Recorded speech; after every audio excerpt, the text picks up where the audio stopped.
Welcome back, guys. I am out here with the X-Mid 2P tent by Durston. It is a trekking pole tent that recently came out, and I'm just going to be doing a quick setup and going over some of the things that I really like about it.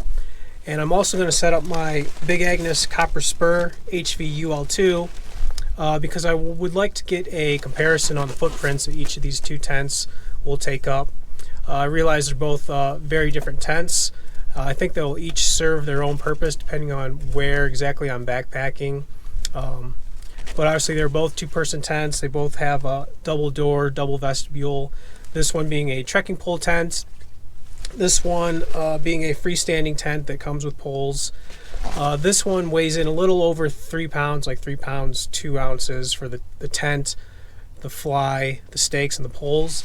This one is probably right around 2.5 pounds. I think it was 41 ounces with the stuff sack, and that's for the fly, the tent, and the stakes.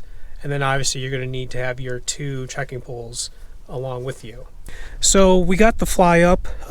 This is my first trekking pole tent, so there's a little bit of a learning curve. You want to make sure you get a right angle at all your stakeout points in order to have the proper pitch. And sometimes it takes a little bit of adjusting after you kind of get them all in the ground. And then your trekking poles, those should be set around 47 inches, I believe. 47.5, I think, is where mine are right now. And sometimes you got to adjust those two to get a better pitch. But now we are going to install the tent inner, which just clips in to the fly. And that's really nice that the fly sets up first, so if it's raining you don't have to set your tent up and then get that wet while you're putting the fly on. And likewise, when you're breaking it down, you can take apart the inner and fold that up while your fly is still up if it's raining, and then get that packed away and then pack up your fly last. So to install the tent inner, there's clips in each of the 4 corners and then clips up at the top at each of the 2 peaks. And I find that it's easier to clip in these corners from the outside. Obviously if it's raining and you're trying not to get wet, then you're just going to have to get down on the ground to get to these.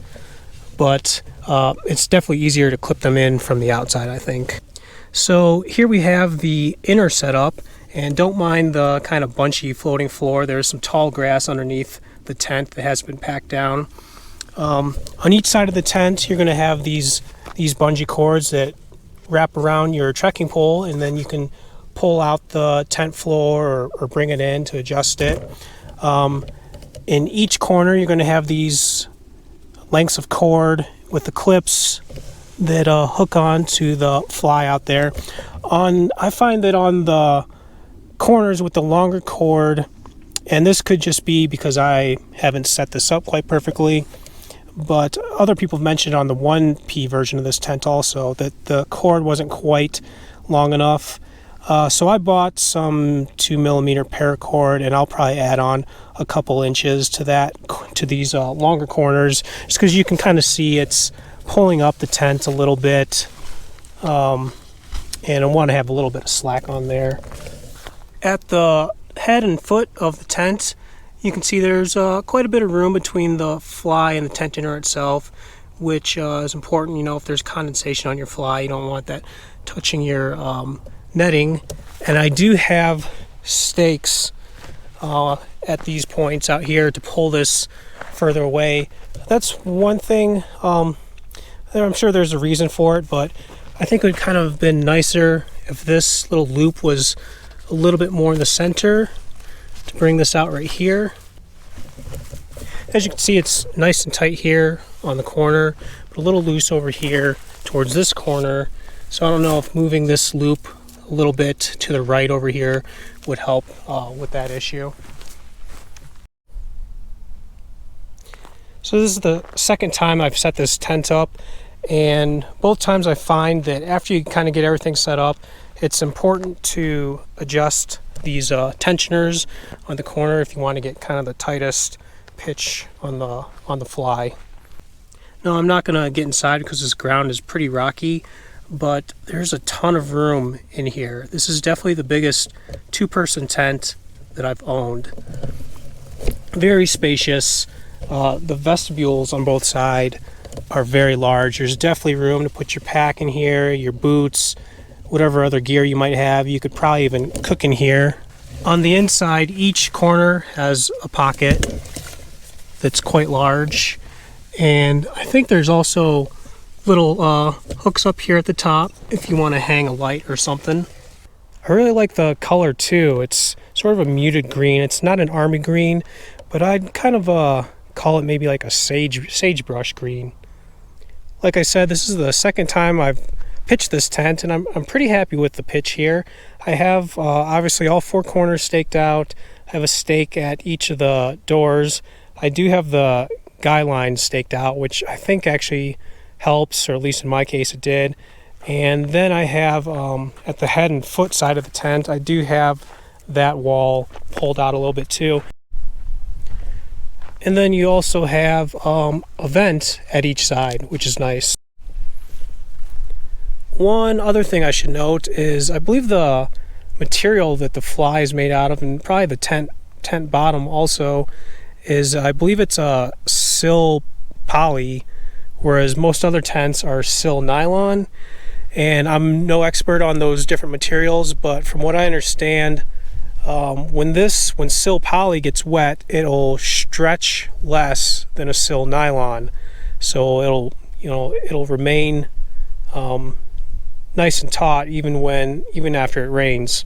Whereas the sil nylon, I believe, you can get a better or a tighter pitch on it initially, but since it takes on water, when it does rain, it'll sag quite a bit more than sil poly. Since the inner clips in to the tent fly, when you're packing it up, you can just pack it up all as one piece. I did try doing that yesterday, and I was able to get it back in the stuff sack, but it becomes kind of cumbersome to pack it up when it's all together. I'm sure it can be done with some practice, but I'm not an expert at packing up tents, so I would probably lean towards disconnecting the two pieces, packing them up separately. Even if it's raining and you're trying to keep the inner from getting wet, you can pack up the inner while the fly is still up. While you're inside the fly, pack that up, put it away, and then break down the fly last. So then you still don't have to worry about getting that inner wet. I believe you're going to need, from my measurements, at least an 8 by 9 foot spot to pitch this comfortably. That's from kind of measuring the stakeout points on each of the corners, not including where the guy out points are that I have. So here we have the Copper Spur HV UL2, and I can definitely set that up quicker than the X-Mid 2P, but it's just a couple minutes, and I'm sure I'll get better at setting up the X-Mid eventually. As far as the space requirement for the footprints that each of these two tents take up, the Copper Spur is a little bit smaller. It's still about 8 feet going head to foot, but from the stakeout point on the vestibule there to the stakeout point on the vestibule over there is about 8.5 from what I measured. It was really rough measurement, but it's a little bit, about half a foot less than the X-Mid 2P. One other thing that's bothered me about the Copper Spur series is I've never been able to get the doors to be nice and tight.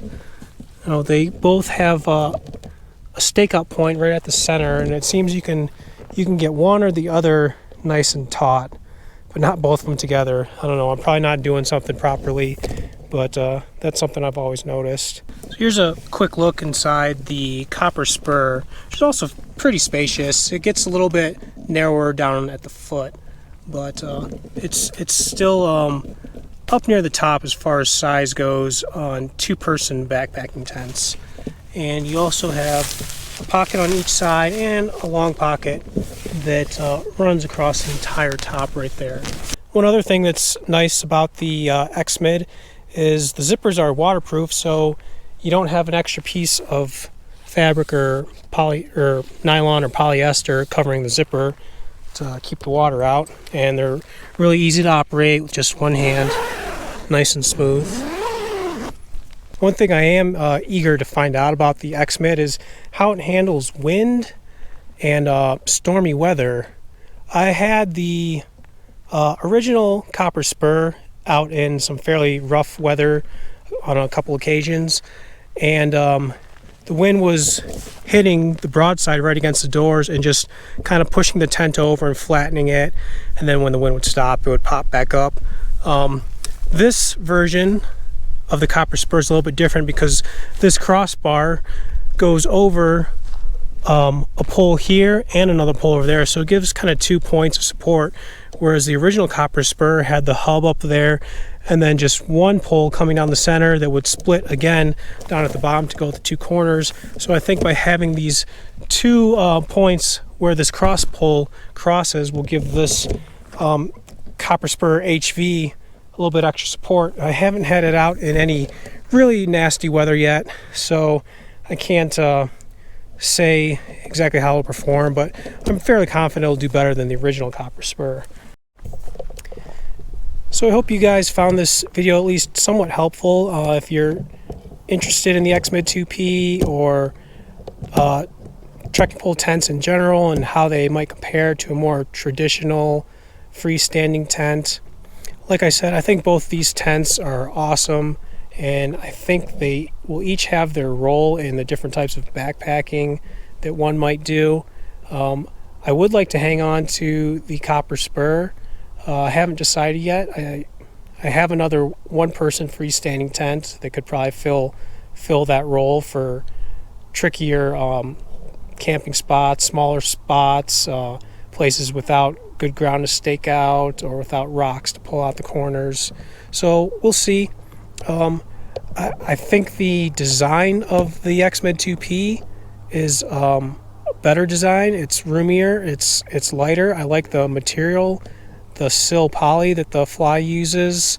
It's got the 2 vents, and I'm hoping that it will withstand stronger winds than the kind of more flexible poles of the copper spur and other more traditional tents use, but we'll find out. If you guys have any questions about either of these 2 tents, just feel free to leave them in the comments below, and I will do my best to answer them for you.